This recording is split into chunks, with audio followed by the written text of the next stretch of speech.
बिस्मिल्लाहिर्रहमानिर्रहीम। अस्सलाम वालेकुम dear students. Page GK academy के यूट्यूब चैनल के साथ आज की ताज़ा तरीन न्यूज़ अपडेट्स पीपीएससी की, एफपीएससी की और इसी तरह मिनिस्ट्री ऑफ डिफेंस के बारे में, एनटीएस के बारे में और फेडरल पब्लिक सर्विस के बारे में।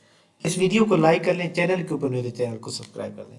जी जनाब, पीपीएससी की जानिब से आज रिज़ल्ट अनाउंस किए गए, रिटन रिज़ल्ट अनाउंस किया पीपीएससी ने, और इसी तरह पीपीएससी ने फाइनल रिज़ल्ट भी अनाउंस किया।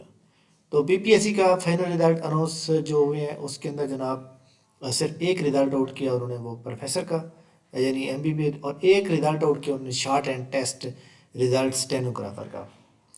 तो एक बात मैं बता दूं कि आप अच्छी तरह जानते हैं कि स्टेनोग्राफर की जो है तकरीबन 277 सीट्स आई हुई हैं जो कि पंजाब पुलिस डिपार्टमेंट के अंदर है, और एक काफ़ी सारे स्टूडेंट ऐसे हैं जो स्टेनोग्राफर सीख चुके हैं या सीख रहे हैं। तो ऐसे तमाम स्टूडेंट, ये मैं आपको दिखा देता हूँ। आपको पता है कि हम आप तमाम लोगों की जो है हमारी कोशिश होती है कि वैल्यूएबल इंफॉर्मेशन प्रोवाइड की जाए। हमारी एकेडमी के स्टूडेंट थे जनाब अब्दुल्ला, जो कि राजनपुर से थे, वो इस टेस्ट के अंदर पास हो चुके हैं। इस टेस्ट के अंदर शॉर्ट एंड स्टेनोग्राफर के ऊपर पास हो चुके हैं और उनका नाम जो है इसमें शॉर्ट लिस्ट हो गया। अब ये देखें जी, 277 पोस्ट है, रेगुलर जॉब है पहले दिन से, और 15 स्केल है। तो इसके अंदर क्या क्राइटेरिया होगा, आप किस मरहल से गुजरना पड़ेगा। तो जनाब मैं आपको उनकी वॉइस मैसेज उनको मैंने कहा था कर दें कि किस मरहल से आप गुजरे हैं, तो ये आप सुन लें ताकि आप लोगों को भी फ़ायदा हो। अस्सलाम वालेकुम। अच्छा सर जी, सीन ये है कि जो शॉर्ट है ना, बेसिकली एक साउंड्स है लैंग्वेज की। तो इसमें ये होता है कि पहले बेसिक जो है ना इसकी जो सीखने के लिए होते है, वो एक बुक होती है जिसका नाम है पिटमैन। उसमें 3 मंथ बंदे के लग जाते हैं। 3 मंथ में बंदा रूल सीखता है कि इंग्लिश का कोई भी वर्ड जो उसे किस तरह एक लिखना होता है। तो उसके बाद जो दूसरी बुक होती है वो उसके लिए होती है 700 की। उसमें बंदा स्पीड बनाता है कि एक लफ्ज़ में 80 लफ्ज़, 1 मिनट में 80 लफ्ज़, एक लफ्ज़ में 90 लफ्ज़। बाज़ लोग 1 मिनट में 120 लफ्ज़ भी लिख सकते हैं उसी किताब के। फिर उसके बाद तीसरा स्टेप होता है एडवांस लेवल का, जिसमें नॉन न्यूज़ से हमें डिक्टेशन दी जाती है। कोई भी जिस तरह हाई कोर्ट में ये होते हैं बंदे, उनके लिए डिफरेंट केसेस लिखवाए जाते हैं, ठीक है ना।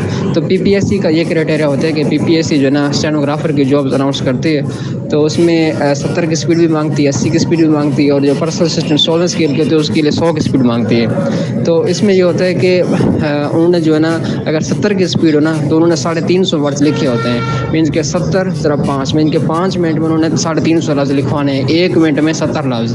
बाज़ औक़ात 1 मिनट में मतलब वो आगे पीछे हो जाते हैं, 70, 72 या फिर 68 पे भी आ जाते हैं। तो उसमें जो है ना, फिर जो वो बंदा डिक्टेशन देता है एक स्पेसिफिक स्पीड से 5 मिनट में। फिर उसके बाद हमें जो है ना वो सिटिंग में दूसरी जगह बिठाया जाता है कि हम जो हमने लिखा है शॉर्ट इनको इसको इंग्लिश में कन्वर्ट करें। फिर उसके बाद हम जब पेपर जमा करा देते हैं तो जो चेकर होता है ना, वो जिसने डिक्टेशन दी होती है, वो जो है ना जिसने जो पेज लिखवाया था वो, और हमने जो इंग्लिश बनाई होती है उसको जो है ना वो कंपेयर करता है। अगर उसमें से फिर उसका 95% क्राइटेरिया है पीपीएससी का। 95% मतलब 17 या 18 मिस्टेक, मतलब 350 वर्ड्स का 5%, तकरीबन ये 17 मिस्टेक्स बनती है। अगर तो 17 मिस्टेक दोनों को कंपेयर करता है, अगर तुम्हारी 17 से कम मिस्टेक्स आती हैं तो मेरा इसका मतलब है कि हमारा रिटर्न पास है, ठीक है ना। तो अभी काफ़ी तकरीबन ये 8,500 कैंडिडेट्स थे, इसमें सिर्फ 590 बच्चों का टेस्ट पास है। इसका मतलब ये है कि इनकी मिस्टेक्स जो है ना वो 17 से कम थी, इसलिए पास। जो 17 से ज़्यादा थी जिनकी मिस्टेक्स, वो फेल हो गए। फिर इसके बाद सारे शॉर्टन का जब रिटर्न पास हो जाता है, फिर टाइपिंग और प्रोफिशिएंसी के लिए बुलाया जाता है। तो फिर टाइपिंग प्रोफिशिएंसी के बाद जो है इंटरव्यू के लिए बुलाया जाता है। फिर इसका जो मेरिट का क्राइटेरिया होता है, फॉर एग्जांपल कि जो शॉर्टन में जितने मार्क्स होते हैं, हमेशा 95% से ज़्यादा मार्क्स वाला पास होता है, तो उसका 50% लेते हैं। फॉर एग्जांपल मेरे सिविल सर्टिफिकेट का रिजल्ट है 98 मार्क्स हैं, तो उसका 50% लेंगे, तो ये 49 होते हैं। फिर उसके बाद टाइपिंग का 25% और प्रोफिशिएंसी का भी 25% लेते हैं। तो ये 100% जितने मार्क्स बने फिर वो जो है ना वो इंटरव्यू के लिए उसके लिए कॉल आउट करते हैं। चलें, ठीक हो गया, बहुत शुक्रिया। मैं आपकी ना ये वॉइस अपने जो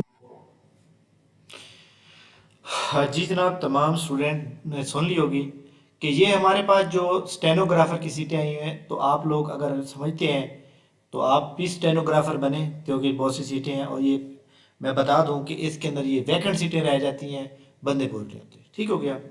तो पीपीएससी की, बाकी पीपीएससी की जानिब से कोई ऐसा रिजल्ट आज नहीं आया। सेम वही रिजल्ट जो पिछले पहले चल रहे थे वही वाला रिजल्ट है। इसके अलावा जनाब पीपीएससी की जानिब से प्लानर को हम चेक कर लेते हैं। प्लानर को अभी तक पीपीएससी ने अपडेट नहीं किया, लेकिन जनाब पीपीएससी जो है ना कभी कभी इसको रात के टाइम 7 बजे भी कर लेता है। तो बहरहाल चेक कर लेता हूँ मैं जनाब, पीपीएससी ने आज अपडेट नहीं किया है इसको प्लानर को, वो जो रिजल्ट फाइनल हुआ है वही किया है। तो बहरहाल जनाब चेयरमैन सुना है कि रिटायर हो चुके हैं, तो अगर वो रिटायर हो चुका है तो इसका मतलब है नया बंदा आएगा तब जाकर नए शेड्यूल आएंगे। तो लिहाजा रमज़ान और मुबारक में भी एग्ज़ाम होते हैं, जो पेपर जिनके अंदर कैंडिडेट की तादाद कम होती है उनके पेपर होते हैं। तो लिहाजा इस बात को आपने ध्यान में रखना है कि पेपर किसी भी वक्त आपके हो सकते हैं। तो 24-25 फरवरी वाली जो बात है वो अभी जो है अगर होने होते तो अब तक जो है उनका वो आ चुका होता प्लानर के ऊपर, लेकिन अभी तक नहीं आया। एनटीएस के थ्रू यहाँ ओपन एप्लीकेशन पे जाएंगे तो गवर्नमेंट के जो रेगुलर इदारे नहीं है बल्कि ऑटोनोमस बॉडीज हैं, खुद मुख्तार इदारे हैं, जैसे वापडा, मैपको, बैंक, ये सारे इनको हम ऑटोनोमस बॉडी कहते हैं। तो इनकी जो जॉब होती है वो यहाँ पे आ जाती हैं और इनके ऊपर आप यहाँ पे देखा करें। ठीक हो गया। अच्छा जी, इसके बाद जो है ये OTS है, फेडरल पब्लिक सर्विस कमीशन के थ्रू एडवर्टाइजमेंट नंबर ये देख लें 2 मौजूद है, जिसकी लास्ट डेट मेरे ख्याल में जो है बाकी कुछ दिन बाकी हैं, इसको आप देख लें। इसके अलावा मिनिस्ट्री ऑफ डिफेंस जिसकी 12 तारीख लास्ट डेट थी, इसको एक्सटेंड करके उन्होंने कर दिया है जनाब 19 फरवरी। तो 19 फरवरी इसकी अब लास्ट डेट है। और इसके अलावा इसके ऊपर मैं एक और बात बताना चाहता हूँ कि जी कोरिजेंडम के अंदर अगर हम जाएँ तो कोरिजेंडम के अंदर हम देखते हैं कि जनाब उन्होंने क्या किया है। कोई डेट तो एक्सटेंड हो गई है, लेकिन हो सकता है उसकी क्वालिफिकेशन चेंज करने की कोशिश की हो या अच्छा जी, serial number 7 upper as upper division class 13, serial number lower division class instead of 16। खैर ये तो आपको पता है कि वो है, लेकिन जो इम्पोर्टेंट चीज़ मैं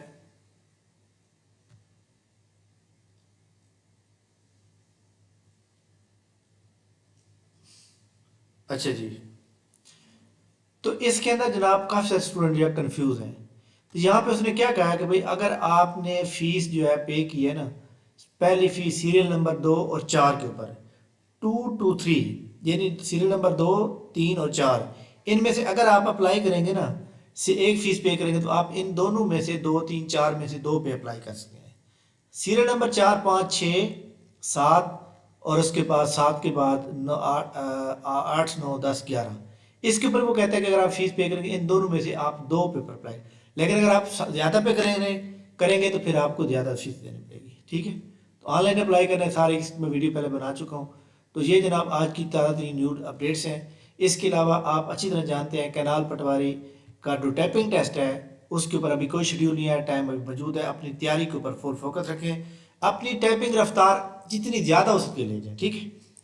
अच्छा जी, इसके बाद जो labour officer, labour inspector, assistant director labour, assistant head clerk, information officer और इसके अलावा 1 पेपर जी के सेमिनार हमारा संडे को है, जिसका व्हाट्सएप ग्रुप लिंक नीचे मौजूद है, उसको ज्वाइन कर लें ताकि आपको आने वाली हर न्यूज़ मिल सके। थैंक यू वेरी मच, बहुत शुक्रिया, अल्लाह हाफिज़।